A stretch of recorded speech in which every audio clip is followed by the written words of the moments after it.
Então a gente segue na segunda etapa do capítulo 7 do Evangelho de João, a partir do 25 hoje. Diziam alguns de Jerusalém: não é este aquele a quem procuram matar? E ele aí está falando abertamente, e nada lhe dizem. Porventura, sabem verdadeiramente os príncipes que este é o Cristo?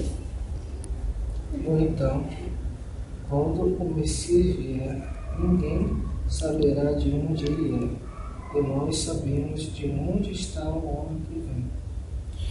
Jesus, pois, enquanto ensinava no templo, clamou dizendo: vós não somente me conheceis, mas também sabeis de onde eu sou, e não vim porque eu de mim mesmo quisesse, mas aquele que me enviou é verdadeiro, aquele a quem vós não conheceis.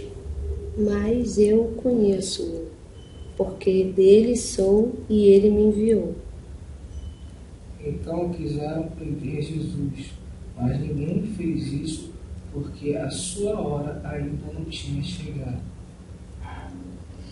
E contudo, muitos de entre a multidão creram nele e diziam: quando vier o Cristo, fará porventura maiores sinais do que este homem tem feito?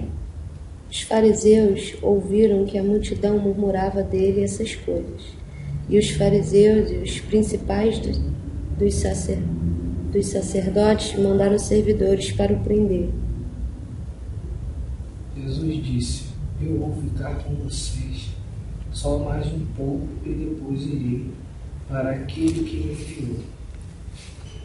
A vez de procurar-me, não me achareis. Também aonde eu estou, vós não podeis ir. Disseram, pois, os judeus uns para os outros: para onde irá este, que não o acharemos? Irá porventura para os dispersos entre os gregos e ensinará os gregos? O que será que eles quis dizer quando afirmou: vocês vão me procurar e não vão me achar, pois não podem ir aonde eu vou. No último dia, o grande dia da festa, levantou-se Jesus e exclamou: se alguém tem sede, venha a mim e beba. Quem crê em mim, como diz as Escrituras, rios de água viva correrão do seu ventre. 39. E isso disse ele do Espírito que haviam de receber o que neles crescem, porque o Espírito Santo ainda não fora dado, por ainda Jesus não ter sido glorificado. Muitas pessoas que ouviram essas palavras, dado de fato este homem é o profeta, outras diziam: ele é o Messias, e ainda outras perguntavam: mas será que o Messias virá da Galileia? As Escrituras Sagradas dizem que o Messias será descendente de Davi e vai nascer em Belém, onde Davi morou. Assim, houve uma dissensão entre o povo por causa dele. Alguns dentre eles queriam prendê-lo, mas ninguém lhe pôs as mãos. E os servidores foram ter com os principais sacerdotes e fariseus, e eles lhe perguntaram: por que não o trouxestes? Responderam os servidores: nunca homem algum falou assim como este homem. Vai. Então os fariseus disseram aos guardas: será que você também foram enganadas? Por acaso alguma das autoridades ou alguns fariseus criam nele? Essa gente não conhece a lei, está amaldiçoado por Deus. Nicodemos, um deles, que antes fora ter com Jesus, perguntou-lhes: acaso a nossa lei julga um homem sem primeiro ouvi-lo e saber o que ele fez? Responderam eles: dar-se-á o caso de quem também tu és da Galileia? Examina e verás que da Galileia não se levanta profeta. E cada um foi para sua casa.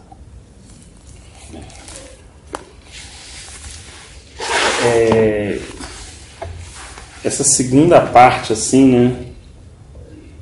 A gente fica tentando meditar, refletir, né?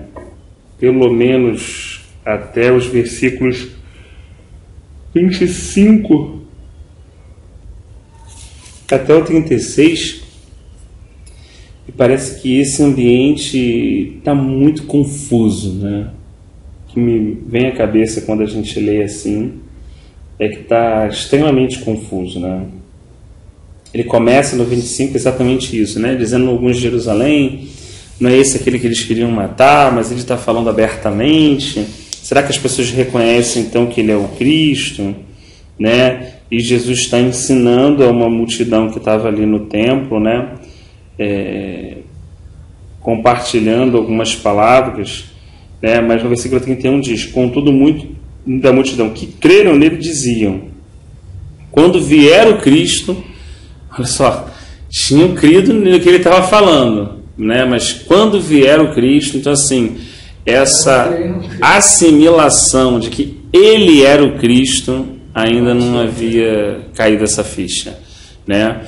Ele era o grande profeta, ele era alguém que estava trazendo uma revelação do Pai, ele era alguém que estava mostrando realmente o significado da lei, o que a lei queria dizer. No final, os guardas vão falar que nunca viram nenhum homem ensinando, né?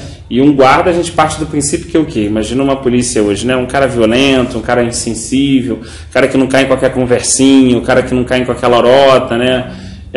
Já está acostumado a ver gente de tudo que é estirpe, então assim, já é uma pessoa mais durona mesmo.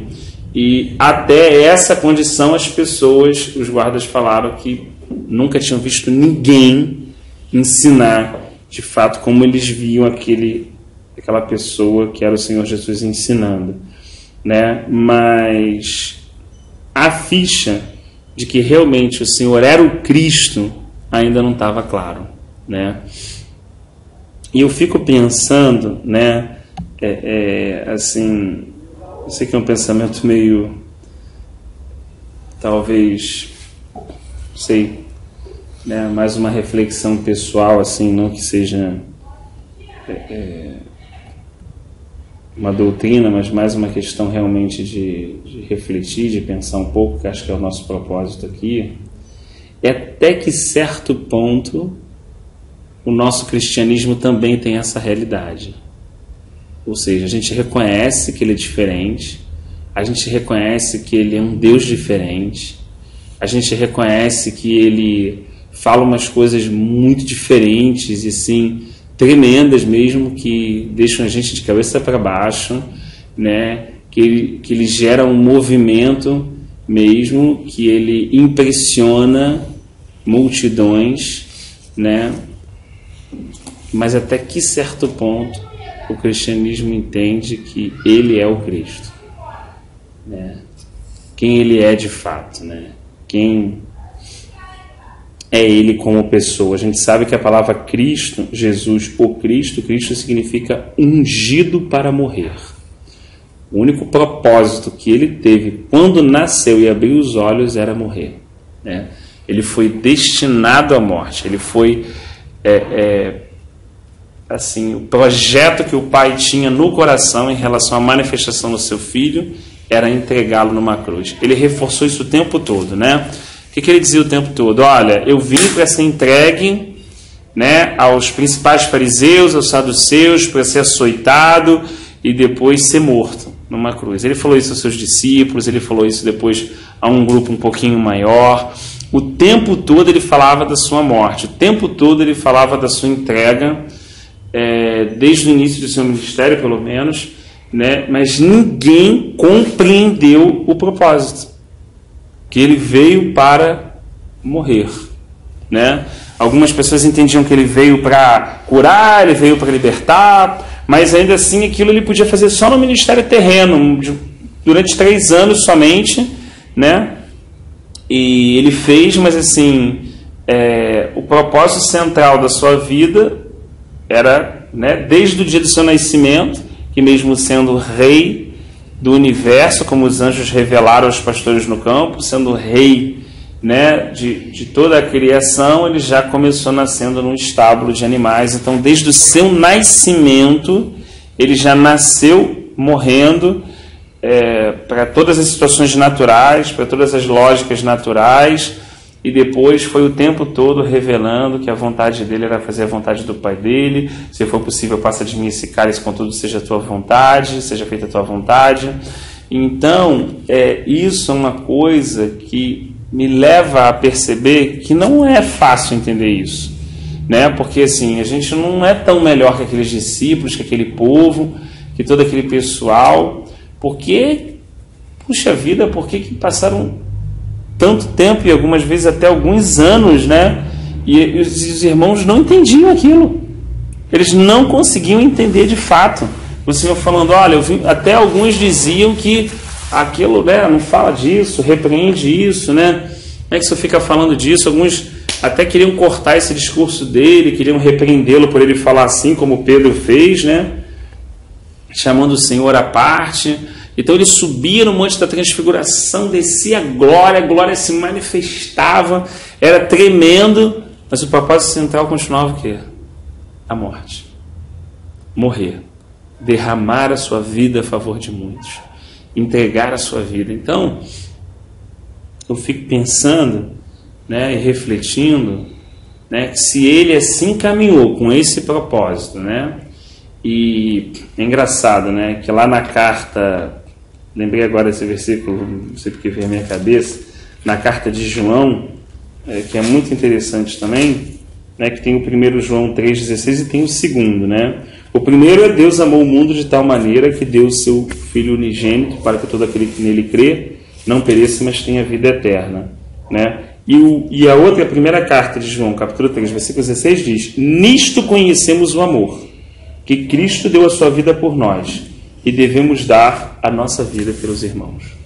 Então, segundo 3,16, o primeiro fala da morte dele, o segundo fala da nossa morte. Então, se ele é o nosso Senhor e caminhou dessa forma, e de alguma forma não só caminhou, como quis compartilhar conosco o propósito da sua vida e depois nos chamou a caminhar dessa forma após ele, né? Então isso significa que, de uma forma muito clara, eu não fui chamado, como as pessoas dizem, para ser feliz, eu não fui chamado para fazer a minha vontade, eu não fui chamado para conquistar as situações que eu propus me conquistar, eu não fui chamado a fazer absolutamente nada a não ser derramar a minha vida por outras pessoas também.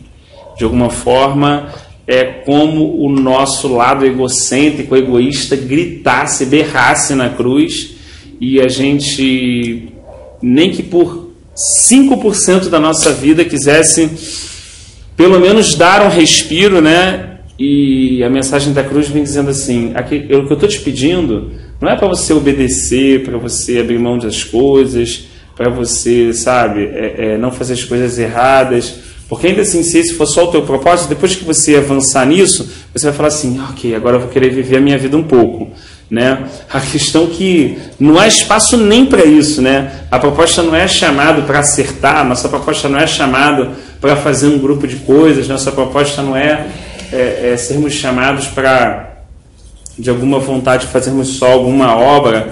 A nossa vontade, assim, o nosso propósito central é ser chamado para morrer juntamente com Ele e para viver nele. E aqui acho que está o principal, digamos assim, desafio cristão, né?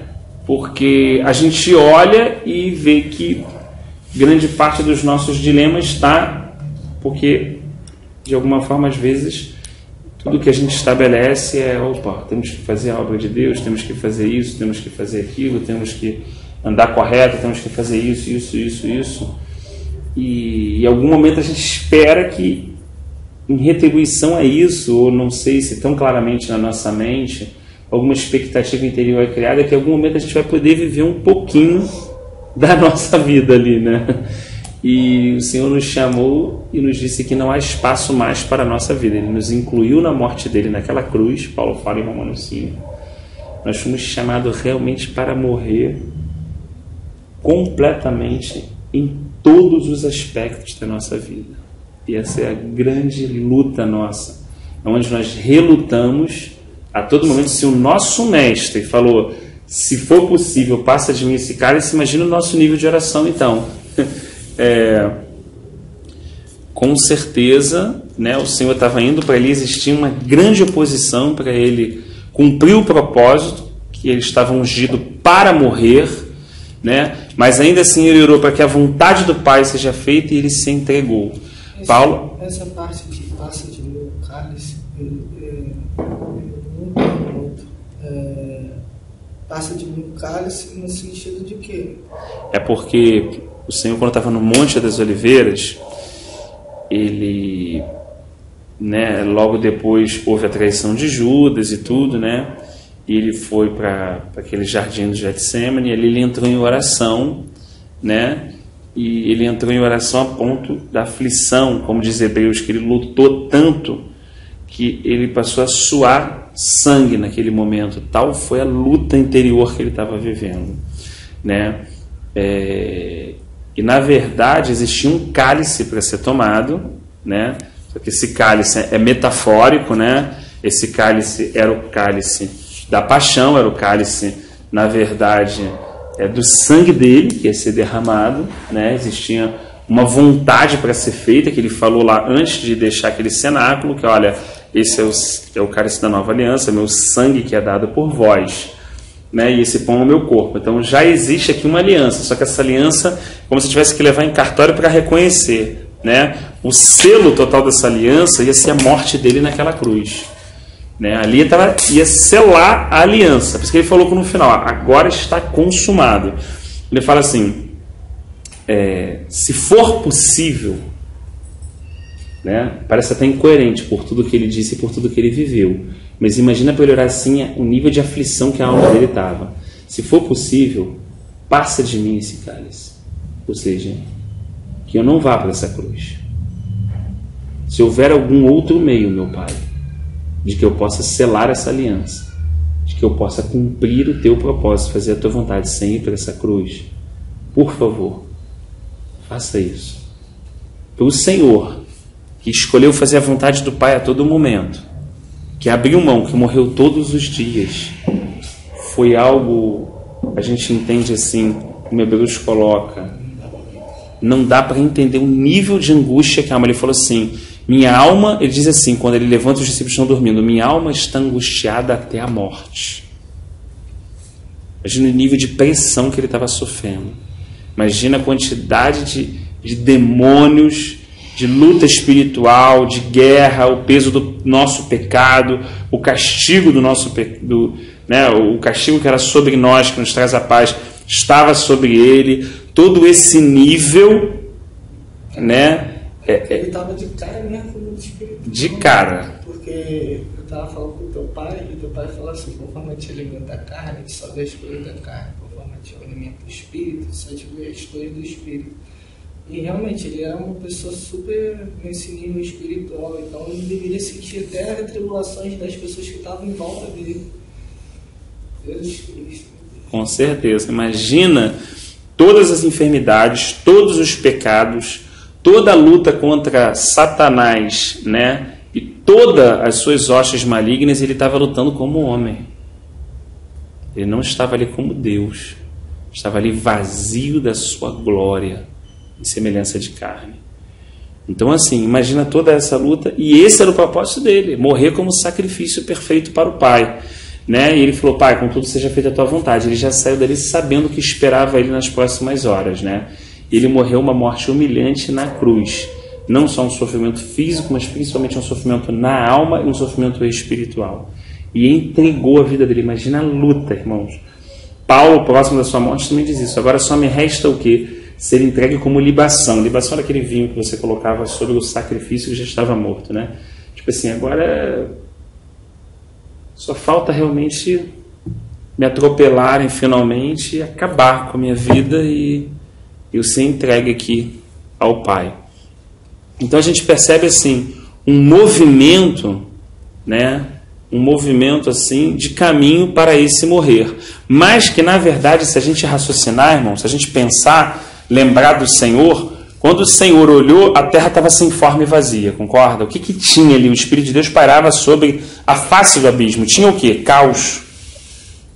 E Deus se moveu do caos à ordem. E Ele deu forma e preencheu. E a sua criação é toda cheia dele e ordenada por Ele, perfeitamente. Descreve caos como o quê? Imagina o caos, imagina uma coisa sem forma e vazia e trevas. Assim, é uma percepção difícil da gente compreender, né? É claro que Deus tem o domínio e o controle do caos. A gente não está falando o caos como os homens usam nesse sentido. Mas está falando que Deus olhou uma situação de caos, do caos, Deus se moveu do caos à ordem. Ele disse, haja luz, e houve luz. E dissipou a treva.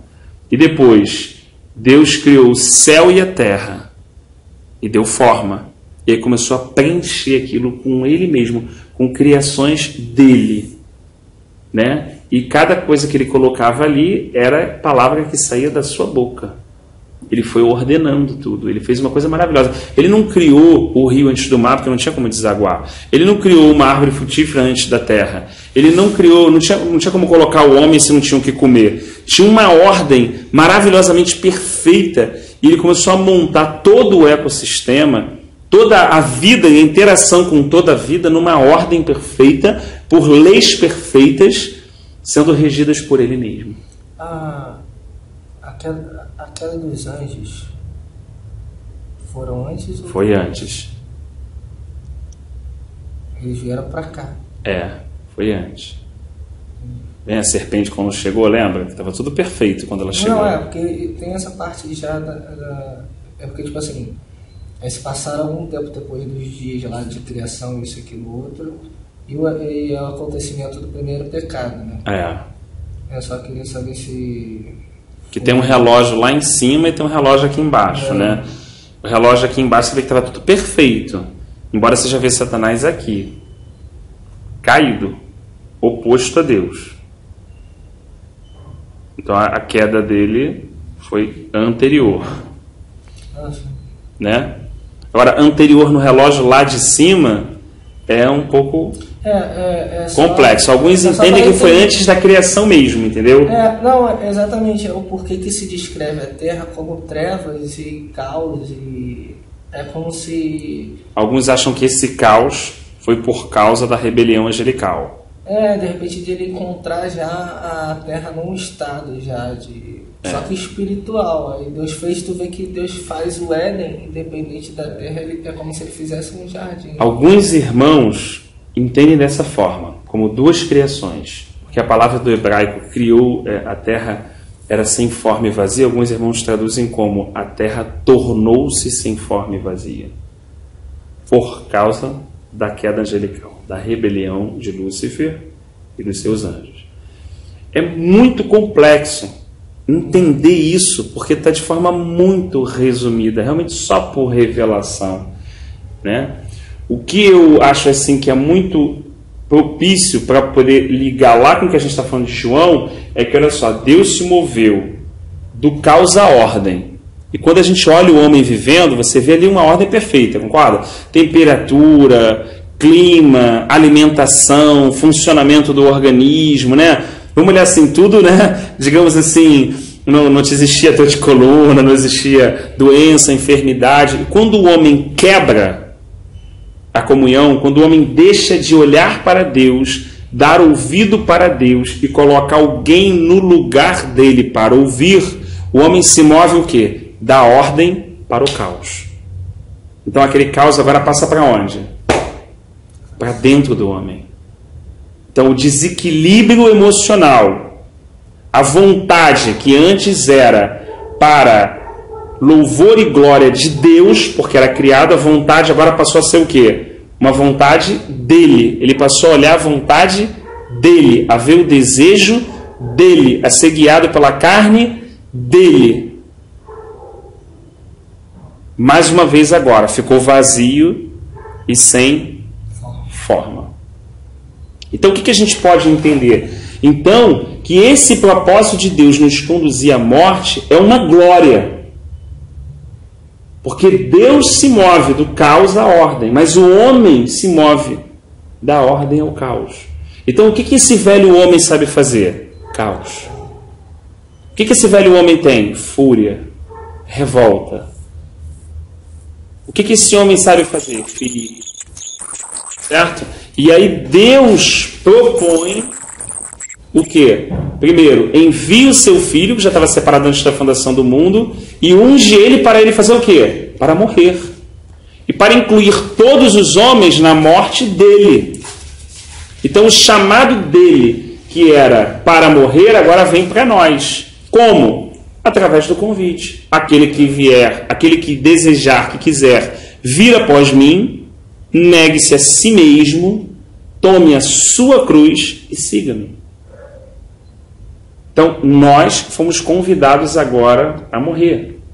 Então, o que o Senhor vai fazer nesse processo de morte? Retirar as nossas forças. Quando alguém vai morrendo, aquela pessoa não vai perdendo a força, ela vai ficando na cama, ela já não pode andar, não pode comer, não vai perdendo a força. E no final, o que essa pessoa pode fazer? Nada, não é assim, João? Então, que chegou agora, pode fazer nada, não é? Até morrer. Então, qual o processo que Deus está fazendo com a gente no velho homem? Esse processo de morte. Então ele está nos incluindo na sua morte para que também nós possamos desfrutar da sua vida. É o corinho antigo que os irmãos cantavam, né? Na morte dele nós tivemos vida. Então olha que coisa engraçada, e olha como explica muitas das coisas que nós ficamos extremamente desgastados. Nós lutamos para ser o quê? Forte. Inconscientemente, o que a gente quer ser? Um excelente cristão. O que a gente quer ser? Um excelente homem de Deus ou uma mulher de Deus. Nós lutamos para isso. Nós lutamos para controlar tudo. Para poder controlar a nossa vida, para poder ter força, não é assim? E se a gente parar para pensar e ler o texto da única igreja que não recebeu a admoestação, diz assim, olha, conheço as tuas obras e tenho posto diante de ti uma porta aberta, a qual ninguém pode fechar. Sei que tem pouca força. Entretanto, guardaste a minha palavra e não negaste o meu nome. Então, olha que coisa interessante. Então, guardar a palavra e não negar o nome dele não está associado em nenhum momento a ter força. Está associado a decisão e rendição. Então, por outro lado, o que todos querem é, de alguma forma, estou falando assim, metaforicamente, é ser Laodiceia. Quem não quer, irmãos, uma mega congregação? Quem não quer milhares de membros? Quem não quer isso? Quem não quer aquilo? Quem não quer ter todos os ministérios? Quem não quer ter todos? Quem não quer ter tudo? Na verdade, todo o nosso pensamento natural, humano, é sermos fortes e grandes, ainda em relação a coisas espirituais. E o que o Senhor está nos conduzindo? A sermos fracos.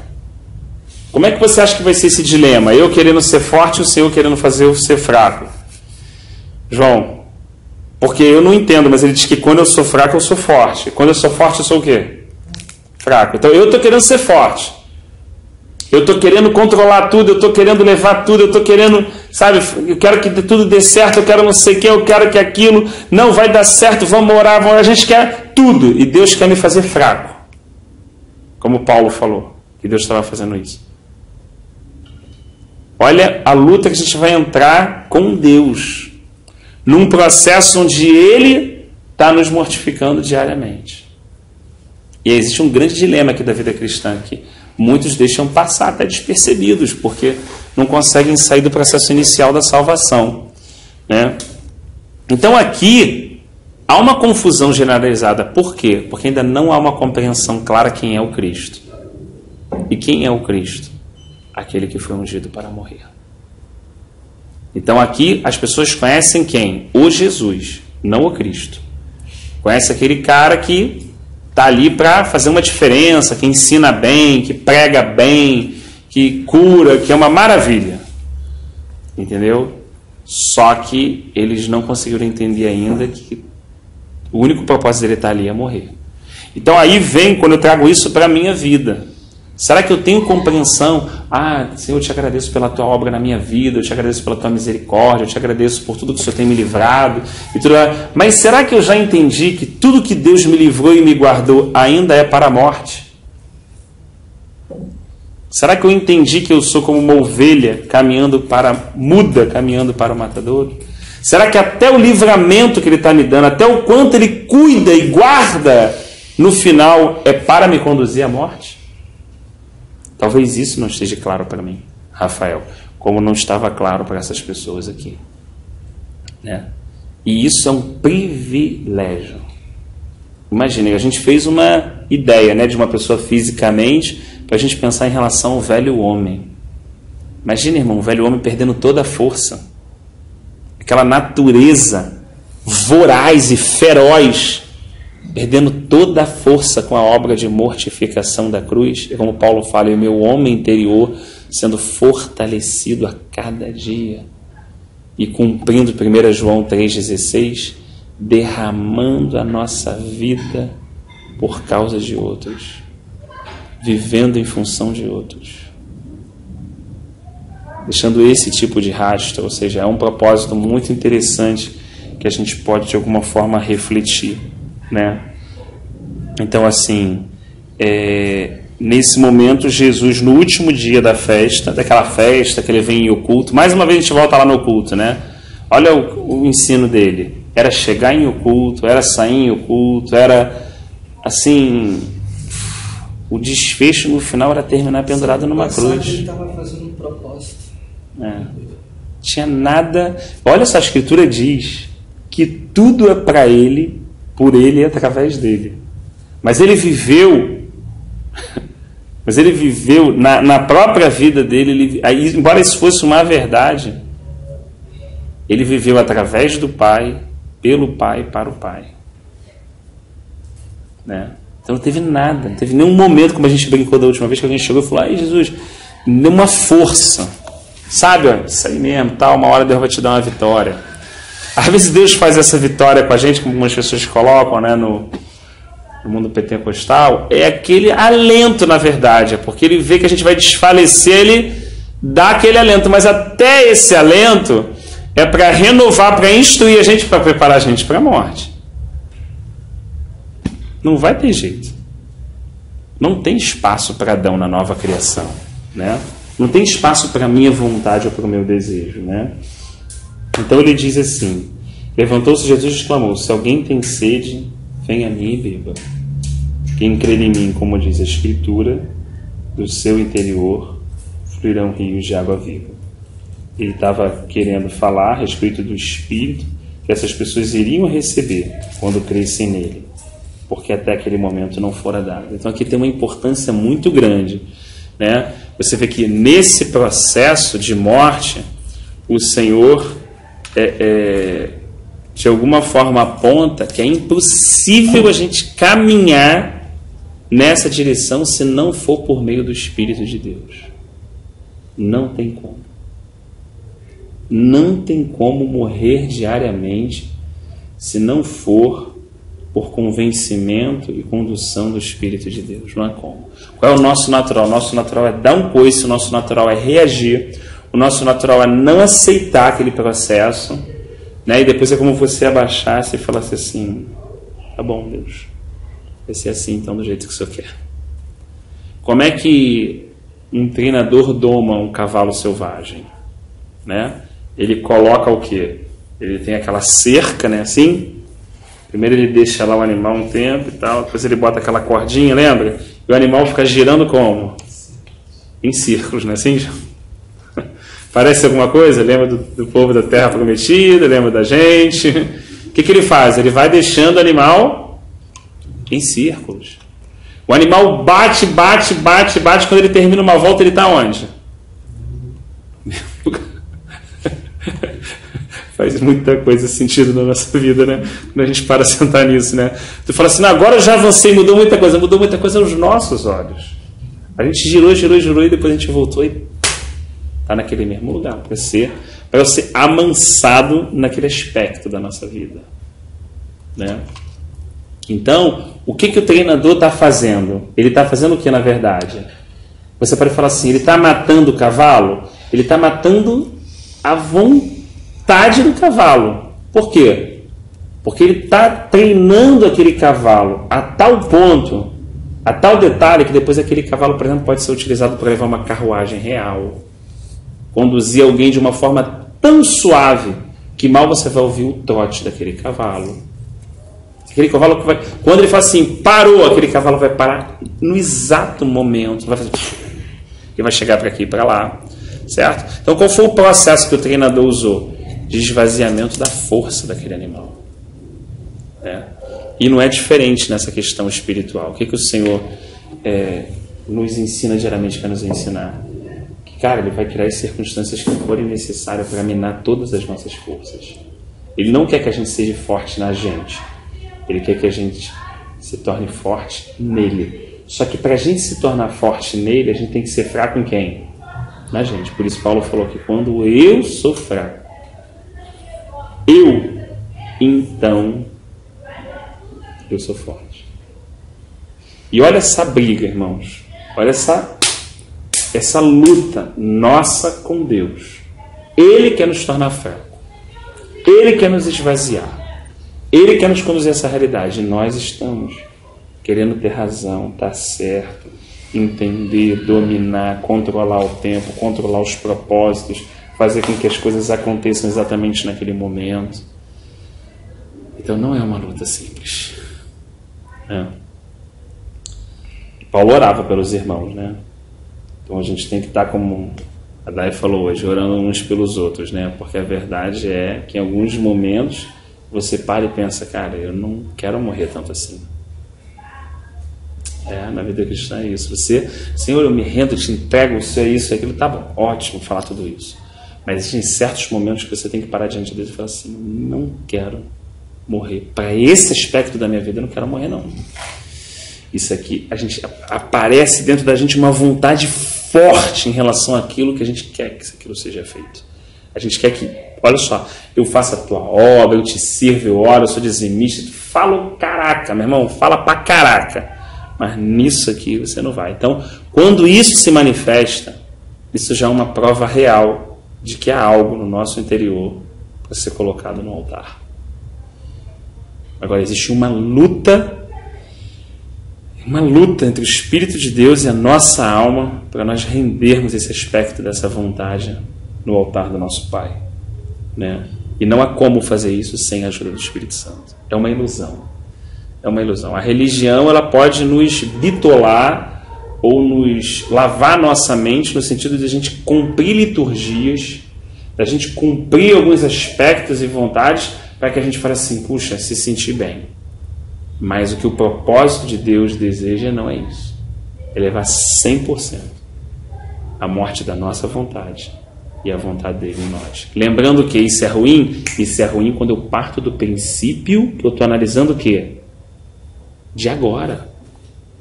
Depois da queda. Mas se você olha antes da queda, era ruim Adão viver com Deus? Era ruim Adão fazer a vontade de Deus? Era ruim ele conversar com Deus? Era pesado ele fazer isso? Não. Então isso não é ruim. Isso se torna ruim quando nós usamos a mente caída e os olhos caídos. Por quê? Porque quando a gente caiu, a gente deixou de olhar para ele e olhou para a gente. Então o que ficou em foco agora sou eu, a minha vontade, o meu desejo, o meu querer. Então agora caído, olhar para esse aspecto, realmente pensa assim, cara, não... Mas se a gente for lá e pensar que Deus foi do caos à ordem, e nós saímos da ordem para o caos, a gente sabe que esse processo de mortificação na nossa vida vai transformar os nossos pensamentos, mostrando que os pensamentos que ele tem a nosso respeito são de bem e são maiores, mais excelentes que os nossos. Que ele vai mudar o aspecto da nossa vontade, porque a vontade dele é boa, perfeita e agradável, e que ele vai equilibrar as nossas emoções, e nós não ficaremos num caos de crise existencial como vivemos hoje, chacoalhados de um lado para o outro. Então, o melhor que ele tem para nós é a sua cruz. O melhor que ele tem para nós é o caminho que ele abriu e nos convida a seguir após ele. É o melhor que ele tem para nós, é a própria vida dele que ele derramou por nós. E que nós, ao derramarmos pelos nossos irmãos, então viveremos a vida dele. Então, quando olhamos por esse aspecto, vemos que a morte é vida, e que perder é ganhar, e que descer é subir. Mas isso está com pistas ao longo da nossa caminhada. Pistas que vão sendo deixadas e a gente não é tão claro assim, porque eles mesmos estavam confusos em relação a tudo isso.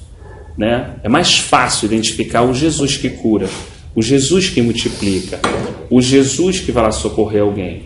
É mais, digamos assim, conflituoso para a nossa alma entender que esse Jesus é o Cristo e que ele foi ungido para morrer. E que no final vamos encontrar a morte para nós, mas a vida de Deus também como realidade. Esse é o grande dilema. O Senhor fala assim, mas olha, se alguém tem sede, venha a mim e beba.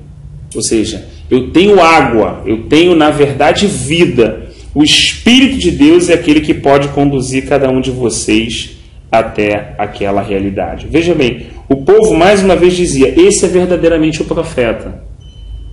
Mas o povo não dizia, esse é verdadeiramente o Cristo. Quando isso foi dito? Vamos ver quando isso foi dito? Olha só. Isso foi dito aqui, ó.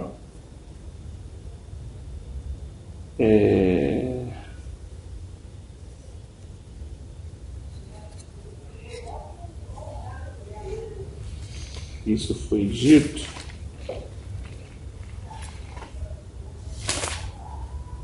aqui, ó.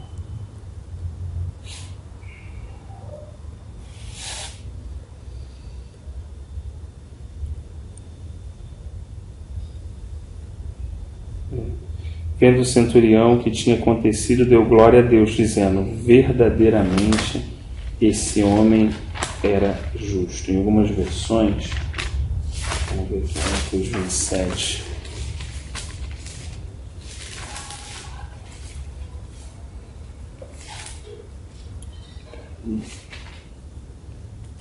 Despencando aqui.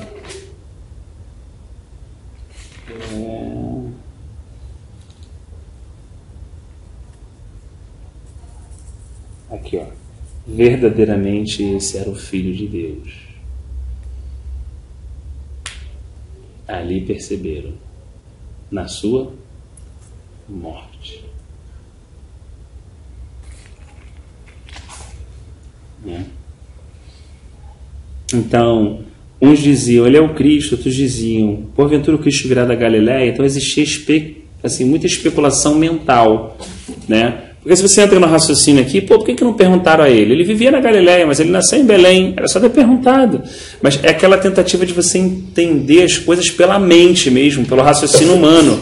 Não, mas não é da Galileia, não é daqui, veio dali. Não, mas isso aqui é daqui, não sei o quê, papapá, mas já não vem profeta da Galileia. Toda aquela coisa de querer entender revelação, por que a portinha é vermelha, a bandeira é amarela, sabe toda aquela complexidade que o cara vai ler Apocalipse, ele quer entender todos os significados da cor, de não sei o que, do fulano de tal, mas muito o quê? Mente. Muita mente. Muita limitação nossa, muita mente. Agora o Espírito da verdade, que é aquele que Jesus falou, aqui está, deixa. Aqui está, deixa. Ele não falou assim, quem quer conhecer, quem tem sede. Quem quer vida? Eu tenho. Ele como autor e consumador da vida, eu tenho vida. Acho que até no cumprimento dele lá na cruz, ali quando ele disse que estava consumado, que ele morreu, acho que até a palavra de Deus fala a respeito disso, de detalhes de... Então ali eles viram que ele era filho de Deus, porque realmente eu acho que naquela hora, como ele veio rasgando tudo no mundo espiritual, lógica, isso, aquilo, outro. Eu acho que na hora, o que a gente tem que dar muito o convencimento de muitas das coisas é o Espírito Santo. Eu acho que naquele momento ali foi liberado também. Muito forte a convicção que, tipo assim, algo afirmou dentro de cada um ali, que ele era o Filho de Deus, entendeu? Cara, mas deveria ter sido muito sinistro isso, porque a gente fica pensando, né? A gente com a nossa natureza, a gente sabe que muitas das vezes o que fica na nossa mente é falando assim, pô, não é isso, aquilo, outro. Contra nós mesmos, né, o que a gente vai fazer, a gente sabe o que é o Espírito Santo. Porque não é nosso, aquilo dali. A nossa natureza é o quê? Fazer aquilo. Mas o que fica insistindo em nossa mente, que fala assim, sabe que não te dá o conforto de fazer certas coisas. Aquilo dali é a existência do Espírito Santo. Então, sabendo que aquilo dali é a existência do Espírito Santo, você para analisar que antes não tinha essa existência. Então, tipo assim, naquele momento da morte de Cristo, veio essa verdade também. Essa verdade que confrontou nosso próprio coração e tipo assim, não tinha palavras para você descrever e falar que não era Cristo ali, por causa do que você sentiu ali. Ele coloca aqui, pois o Espírito até aquele momento não fora dado, porque Jesus não havia sido ainda glorificado. Então, tipo assim, imagina que ele te morto. E a partir da morte dele, surge uma vida em nós, que é o que deu o sentido de tudo aquilo que estava acontecendo, que estava fora de sentido. O Espírito de Deus veio e deu sentido àquilo dali. Porque você pensa assim, como é que a vida pode morrer? Ele é a vida, na verdade foi uma explosão de vida, né? E alguns textos em Mateus dizem o que aconteceu, que naquela noite, pessoas que estavam mortas há um tempo já, levantaram dos seus sepulcros e foram até a cidade, e os parentes dessas pessoas viram. É como tu visse o cara, sei lá, não sei quantos meses, daqui a pouco o cara está andando lá vivo. A terra abriu, teve terremoto, o sol escureceu. Você imagina o que estava significando ele, a vida morrendo, ele entregando a sua vida, ele derramando a sua vida como um sacrifício perfeito. E na verdade, sendo fraco, vamos colocar dessa forma, ele fez o quê? Venceu todos os inimigos. Você pode realmente, quando você for olhar um super-herói, né, assim, a maioria das coisas dá uma ideia um pouco satânica. É sempre o cara, entendeu? Tem que ter alguma coisa. Você vê que a nossa carne logo se identifica com aquilo, entendeu? Quem quer um Deus fraco? Foi o que os judeus falavam. Quem quer um Deus fraco pendurado na cruz, meu Deus? Quem quer, João, um Messias fraco que nasceu num estábulo, cara? E quem quer, quando tu pega o povo de Deus é o quê? É fraco. Quando a gente para pensar no povo de Deus mesmo, como povo de Deus, fraco. Não é como um exército, não é como uma coisa, entendeu? Não é. Não é como as pessoas imaginam, entendeu? Querem montar o cristianismo. São pessoas fracas, dependentes de um Deus todo-poderoso. É um povo humilde e simples aos pés de um Deus todo-poderoso. Essa é a questão. E aí realmente você vê que existe uma repulsa, entendeu? Os gregos não aceitavam um Deus que fosse tosco, que não fosse sábio. Os romanos não aceitavam um Deus que fosse fraco. Imagina para os judeus também, que estavam acostumados com Davi, Salomão, olha o padrão dos caras. Aí vem um cara que morre numa cruz, pendurado. O que eles falavam? Pô, se você é mesmo aí qualquer variante de Davi brincava aí, matava 1000, pega um Sansão aí, matava. Como é que você tá aí e não consegue matar ninguém, cara? Só que o Senhor estava falando o quê? Na verdade, eu estou matando a vossa carne, que é o inimigo mais poderoso que existe. Estou matando ela aqui nessa cruz. Olha a força que ele teve para subir ali, voluntariamente. Ele estava matando a nossa vontade, ele estava matando, ele estava derrubando o caos de Adão e trazendo a nova ordem. sendo cabeça de uma nova raça, que foi o que Paulo fala, em Cristo Jesus. Só que Deus vê força na fraqueza, o que ele fala. A gente não vê. A gente ainda fica na aparência. A gente confia mais naturalmente em um cara que tem uma maneira de mostrar fé do que alguém que tem a fé verdadeira. Se alguém chegar ali e começar a falar, então o povo logo se anima. Logo dá glória a Deus, aleluia. Logo fala amém, esse é amém, entendeu? Agora, se uma pessoa está falando ali tranquilinho, então aquela pessoa pode até de fato ter uma fé genuína, mas aquilo não encoraja o povo. Porque o povo ainda anda no caos de Adão. Nós, como se falando do povo, não me excluindo, obviamente, nós ainda gostamos da fúria, do movimento, entendeu? Né? E o Senhor não, né? O Senhor fala que Ele suscita louvores perfeitos da boca de crianças e pequeninos que ainda amamentam. Olha só. Ele pega uma criança, né, e traz uma grande mudança, uma grande transformação, né? Ele é assim, ele pega uma menina empregada e faz o quê? Muda a casa toda de um Naamã, um cara poderoso. Bota todo mundo o quê? De joelho, porque ele foi pro joelho, a esposa foi, todo mundo no final pro joelho quando ele foi curado da lepra. Então ele pega alguém nadinha e usa a mula para falar, né? Talvez seja mais fácil realmente, João, que a gente.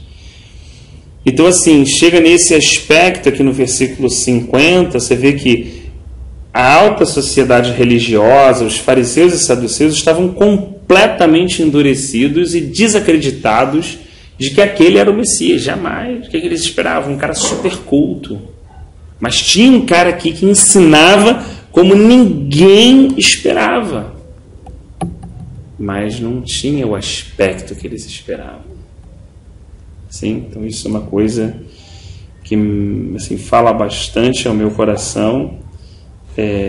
Nicodemos, que está num processo de conversão, você vê que ele procura, no João 3, ele procura Jesus à noite. Aqui, ele está criando um discurso que ele quer ouvir, ele quer entender, e na morte do Senhor, ele vai pegar o corpo do Senhor e enterrar e cumprir até uma profecia, né, que ele, né, foi enterrado junto com os justos, né? É um processo que Nicodemos, eu creio numa transformação na vida de Nicodemos, porque ninguém que, depois de todo mundo morto, já acabou mesmo, até os discípulos foram embora, ele ir lá e servir o Senhor na sua morte, né? Porque nós sempre queremos fazer alguma coisa quando ainda dá tempo, guarda. Eu sou assim, eu faço uma coisa enquanto dá tempo, quando não dá mais tempo eu vou fazer. Você vê que Nicodemos fez quando não tinha mais tempo, né? Então a gente fecha a segunda parte do capítulo 7, né, refletindo, né, sobre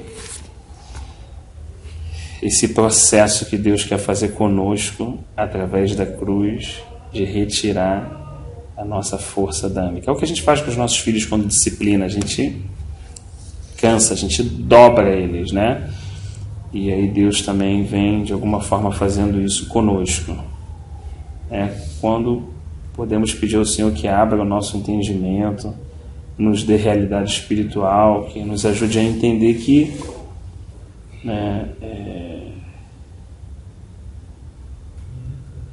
é bom andar com Jesus, mas é muito melhor viver com o Cristo. Porque Jesus vivo sem morrer não tinha sentido. O propósito só se consumiu com a morte dele, né? Então dessa mesma forma vai ser conosco, né?